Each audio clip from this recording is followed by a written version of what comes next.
और काल के आधी। फिर बताते हैं सुखदेव ने 84 भुगती और बड़ा पजावे खरगो, तेरी क्या बुनियाद प्राणी, तू पेंडा पंथ पकड़ो। कि हे प्राणी, ये सिंपल मैन, ये जेंटलमैन। सुखदेव जैसे ऋषि बड़े साधक हुए थे, आकाश में भी उड़ जाते थे।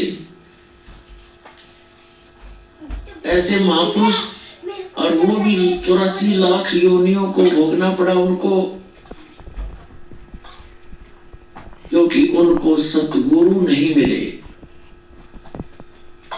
इसलिए कहते हैं आपकी क्या बुनियाद है, आपका की क्या औकात है। आप वो पेंडा पंथ पकड़, वो पेड़ा, पेड़ा माने वे मार्ग, वो मार्ग पकड़ जिससे ये जन्म मृत्यु 84 लाख योनियों से छुटकारा हो। दे लखबर यति जहान में, तब सतगुरु शरण ले। आप आज के नहीं हो, आपका जन्म अभी नहीं हुआ, क्योंकि हम ऐसे कर दिए इस काल भगवान ने। हमने रोजी रोटी और कारण कोठी, बेटा और बेटी, इसके अतिरिक्त कुछ भी दिखाई नहीं देता। और ये करते करते भी जो हमारे संस्कार थे वही चल ही रहे थे। वो तो आपको मिलने पुत्र प्राप्ति है, और आगे चल के कोई व्यवस्था होनी है ना होनी है, ये तो आपका पूर्व निर्धारित है। और इसी में हम सोच रहे थे हमारे करे तो हो रहा है, नहीं। अच्छा, क्या होता है कि विवाह होते ही प्रथम इच्छा होती है प्रत्येक परिवार की, जिसके बालकों का विवाह हो जाता है, बेटा हो चाहे बेटी, के प्रथम लड़का हो फिर बेसिक लड़की हो जाए, ऐसी धारणा बड़ी हुई थी अज्ञानता के कारण। ज्यादा प्रार्थना करते रहेगा तो पुत्र तो पुत्री तो दे देंगे परमात्मा, संतान तो दे देंगे, ये तो उनके अफवाह हाथ का खेल है। लेकिन वो कोशिश करते हैं कि ये किसी तरह इस ज्ञान में समझ ले और पीछा छुटवा ले अपना।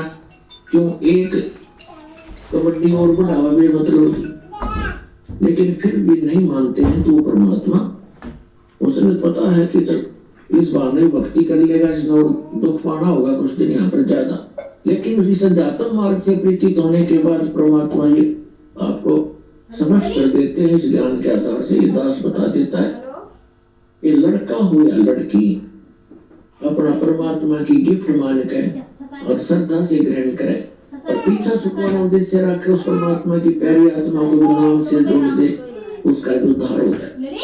लेकिन अमूमन क्या होता है कि लड़का हो, सभी की इच्छा होती रही है। जैसे बच्चे का विवाह हो गया, लड़के का सबकी इच्छा थी घर वालों की, लड़का हो, पुत्र हो, बेटे गए, लेकिन लड़की होगी। फिर सोचा भगवान दूसरा तो पुत्र दे ही दे, दूसरी भी पुत्री होगी, बेटी होगी, तीसरी भी बेटी होगी, चौथी भी, पांचवी भी बेटी होगी, क्योंकि उनकी इच्छा तो ये थी लड़का हो। तो परमात्मा कहते हैं ना तो आपका चाया हो और ना आपका किया हो सकता, वही होगा जो आपके संस्कार प्रारंभ में है। तो कहने का भाव यह है कि जो आप लोग ये समझते हो कि जब तक इस परमात्मा की शरण में नहीं आते, इसकी शरण में आने के बाद आपके संस्कार बदलेंगे,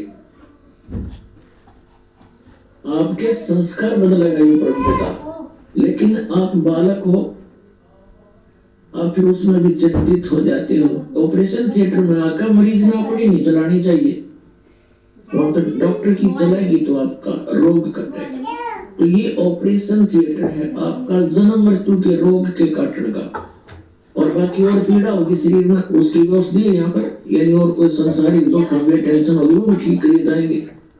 लेकिन ऑब्जेक्शन नहीं करें, जो हो रहा होने दे, थोड़ा बहुत पीड़ा भी होती है तो होने दे उसको।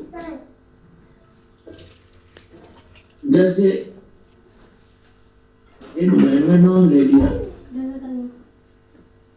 उसकी पुत्र वधू ने भी उपदेश ले लिया। एक पोती थी पहले, उससे पहले एक लड़की होकर के उनका गर्भपात हो जाता था तो दीक्षा जो है इसकी सांस लेने के लिए बेटी नाम ले, यहाँ से तेरा काम बढ़ेगा।